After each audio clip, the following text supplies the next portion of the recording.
Sexta-feira teve algo aqui que é o assunto que a gente vai falar, que você sabe como eu fiquei. Ontem eu estava conversando com a Zenha para a gente fechar essa pauta, e eu fiquei tocado também. Eu também fui atingido por mais um ataque da Folha aí, gente, descabido ao Lula, né?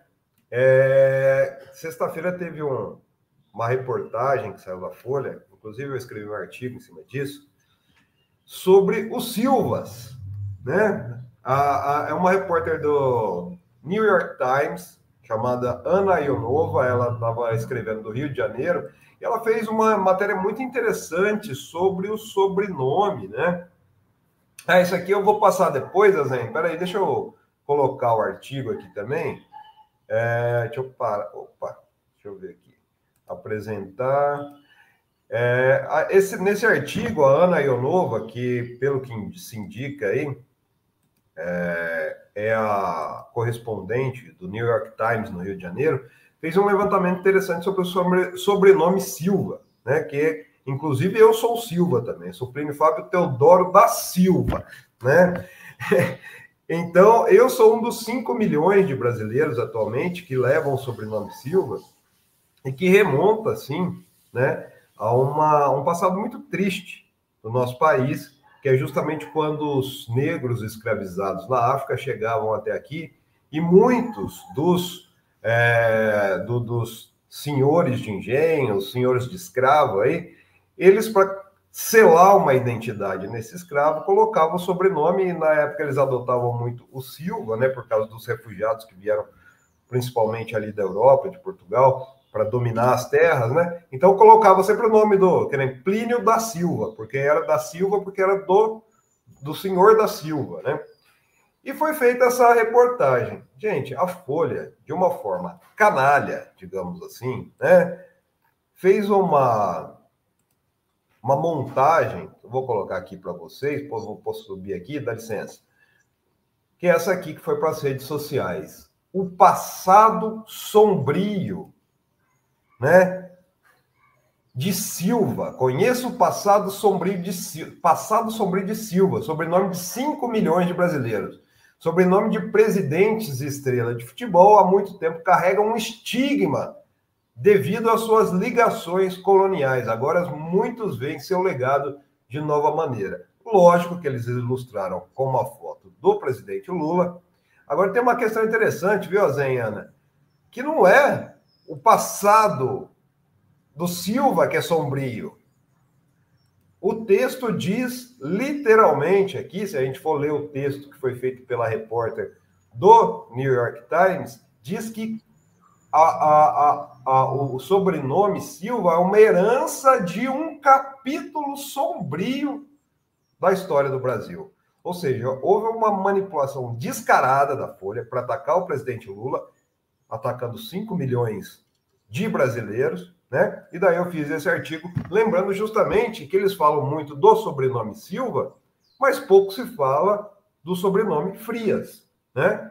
Que é historicamente aí ligado ao neofascismo, tanto no passado quanto no presente, né? Lembrando aí que durante a ditadura, inclusive, a Folha colocou os veículos à disposição da ditadura para prender pessoas que eles consideravam comunistas, e hoje a Folha abre espaço para uma pessoa que foi indiciada por golpe de Estado, sabendo de tudo que a gente viu, defender, aceitem a democracia. Então, assim, acho que é interessante quando a gente traça esse parâmetro, porque existe um alinhamento já, né, Ana e Azenha, que a gente vem acompanhando da Folha de São Paulo ao bolsonarismo, né?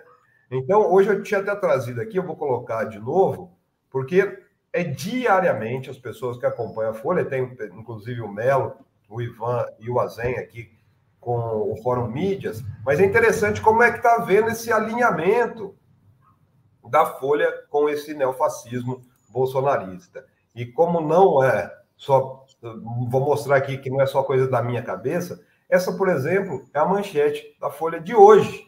Se vocês forem lá agora, está lá, ó.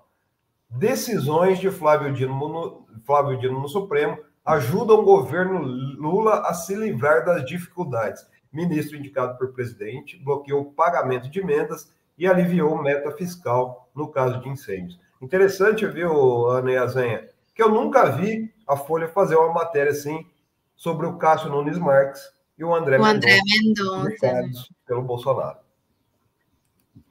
É isso. É verdade. Não, é verdade. A Folha, nos últimos tempos, tem cumprido um papel vergonhoso, né? Porque está muito perceptível, tá? Não é nem sutil, é muito descaradamente, né?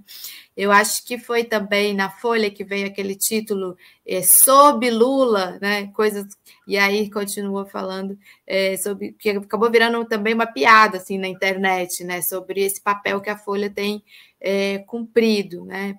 Tentando sempre fazer essas associações em detrimento do governo Lula, e o pior, na minha opinião, é fazendo esses gestos para o bolsonarismo, né? Como abrir espaço para Bolsonaro falar de democracia.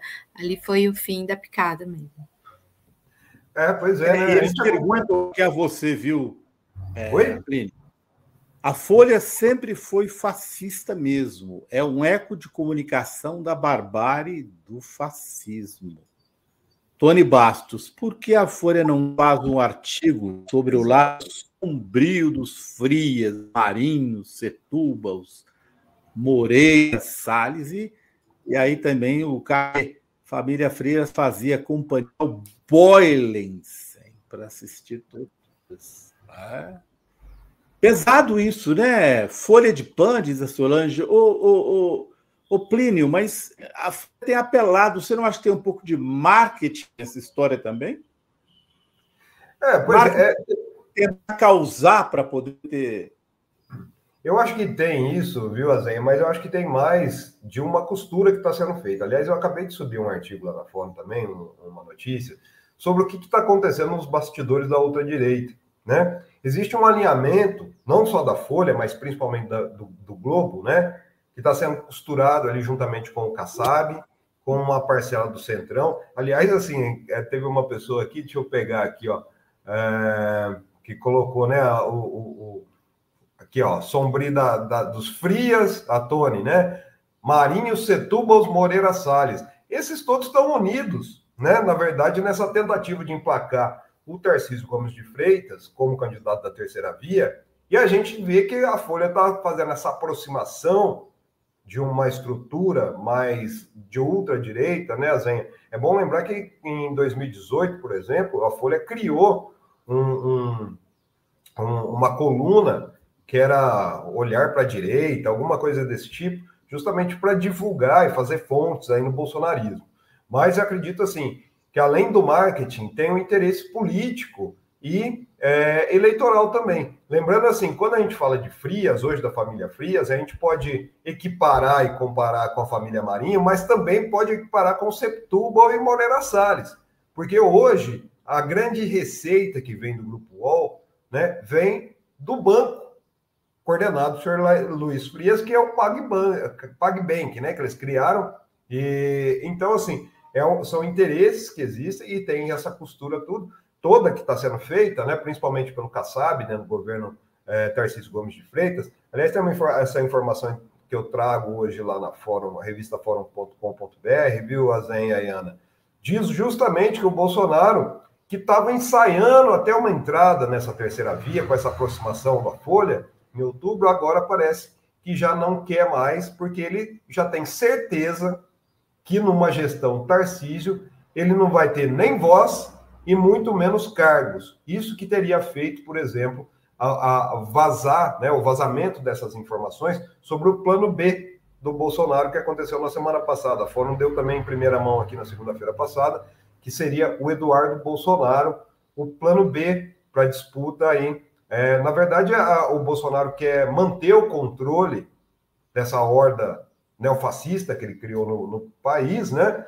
E está com muito medo, além de mágoa do Tarcísio, né? Então, eu explico isso nesse artigo que eu acabei de subir lá na Fórum, e a gente vai acompanhando. E o Tarcísio hoje é o candidato, né, de Folha, de Frias, de Marinho, de Setúbal, de Moreira Salles, ética terva aí, viu, gente?